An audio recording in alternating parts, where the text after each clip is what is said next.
Assalamualaikum warahmatullahi wabarakatuh. Bismillahirrahmanirrahim. Alhamdulillahirabbil alamin wassalatu wassalamu ala asyrofil anbiya'i wal mursalin sayyidina wa maulana Muhammadin wa ala alihi wa sahbihi ajma'in, amma ba'd. Alhamdulillah, kita dapat meneruskan video yang kemarin. Kita akan mengkaji tentang syarat-syarat sholat jamak takdim. Syarat-syarat sholat jamak takdim saya bacakan dulu. Faslun syurutu jam'i takdim arba'atun.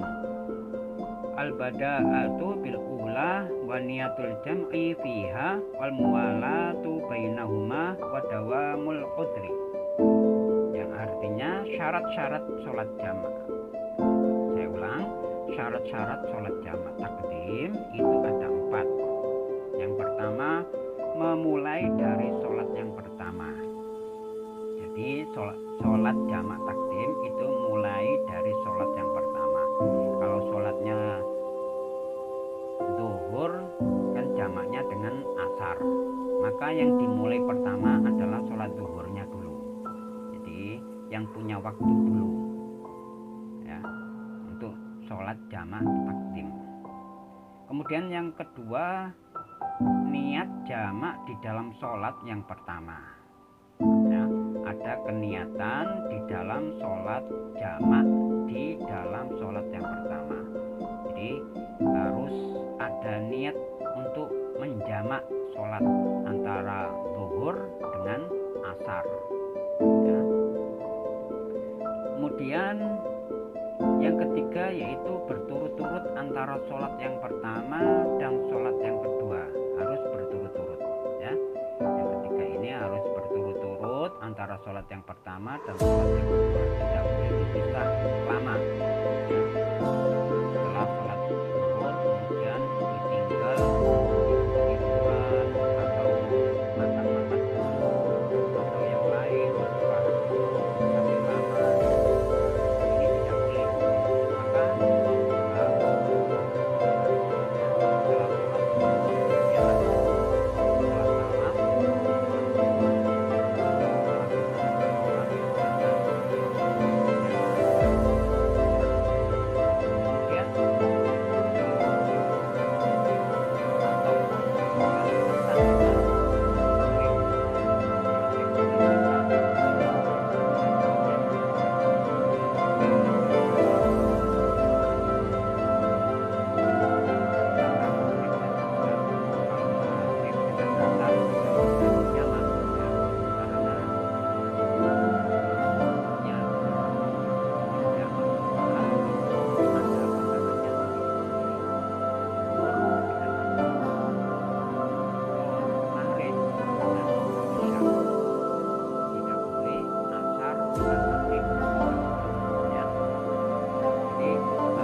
misalnya ada uzur.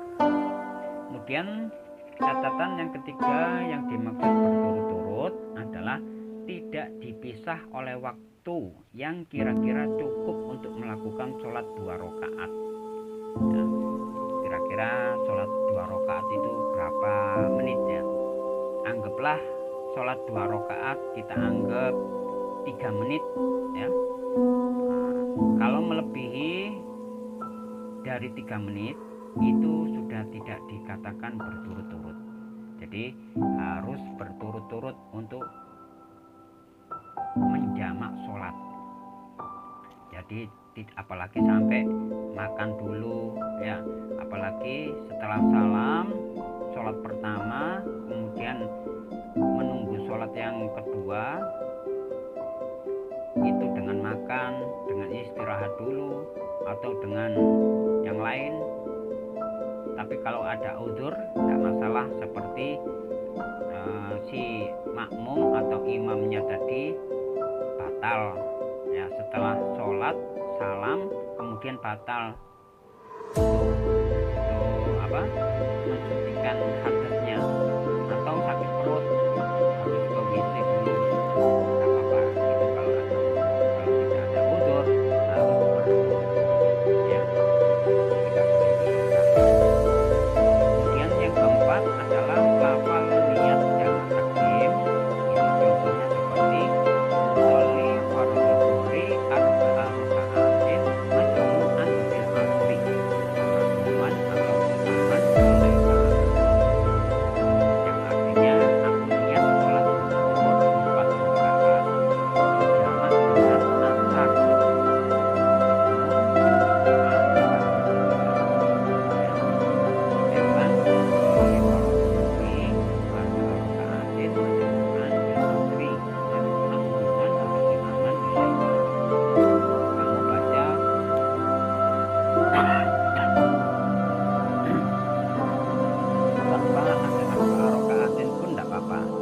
misalkan usolli fardhu dhuhri majmu'an bil asri makmuman lillahi ta'ala, itu aja apa ya. Kalau dia menjadi imam, usolli fardhu dhuhri majmu'an bil asri imaman lillahi ta'ala, seperti itu ya. Nah, sekian dulu, mudah-mudahan kita diridhoi oleh Allah Subhanahu wa taala dan diampuni semua dosa-dosa kita dan dosa-dosa kedua orang tua kita semuanya. Amin ya rabbal alamin. Sekian, assalamualaikum warahmatullahi wabarakatuh.